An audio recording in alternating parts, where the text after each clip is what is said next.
Mapagpalang araw po sa ating lahat. Ako nga po pala si Angel John Agner at welcome po sa aking 365 Daily Devotion ni Pastor Russell Ocampo, Seminary Edition. At ngayong araw po ay November 26, 2025 at ang topic po natin ngayong araw ay Zephaniah. Ano ang mensahe ni Zephaniah?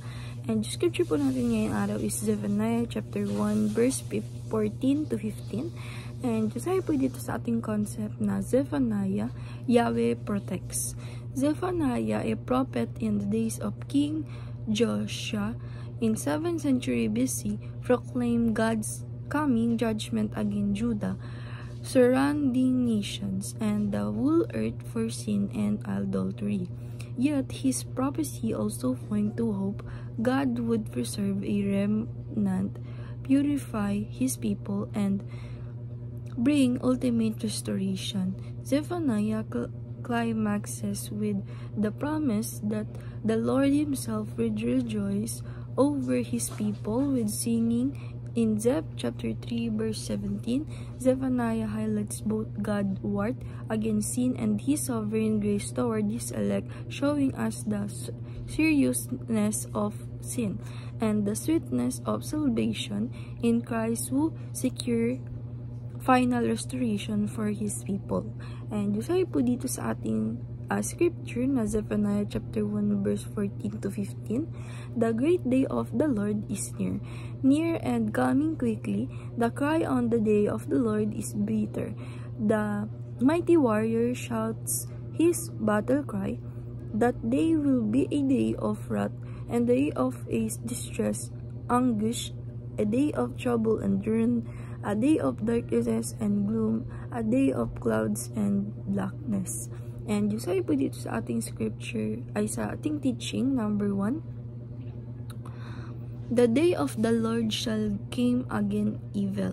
Sabi po dito na yung the day of the Lord or yung Zephaniah, ibig sabihin daw po ito yung judgment na kung saan makakamit natin yung ito yung araw na ating Panginoong Diyos na kung saan darating yung mga evil para sa atin dahil nga po ito yung judgment, ganyan na nagawa natin yung mga kasalanan natin, yung mga sin shall come against evil. And teaching number 2, the day of the Lord is judgment and salvation. Sabi po dito na yung day of Zephaniah, ayan nga po, isa po yung judgment na kung saan yung mga sin natin, makikita natin, malalaman natin yung mga sin natin, at makikita natin kung ligtas ba tayo o hindi. And teaching number 3, the Lord hides and protects his people. Sabi po dito na yung ating Panginoong Jesucristo ay tayo talaga ay tinatago niya sa kanyang likuran para tayo ay protektahan sa mga evil na yan. And application number 1, pray for corrupt leaders for salvation and judgment.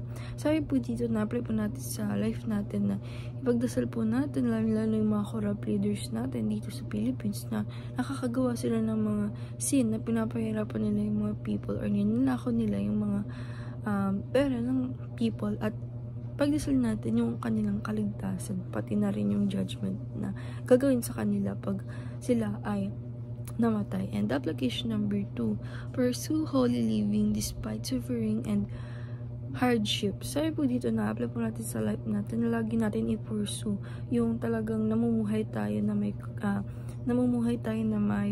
Jesus, my Lord, sa buhay natin, despite dyan sa mga suffering, pati na rin sa mga hardship natin sa life. And application number 3, perceive through God's protection and grace. Sabi po dito na apply po natin sa life natin na dapat lagi natin isaalang na tayo talaga ay meron tayong God's protection sa ating pamumuhay, pati na rin God's grace. And dahil lang po ngayong araw, maraming salamat. God bless.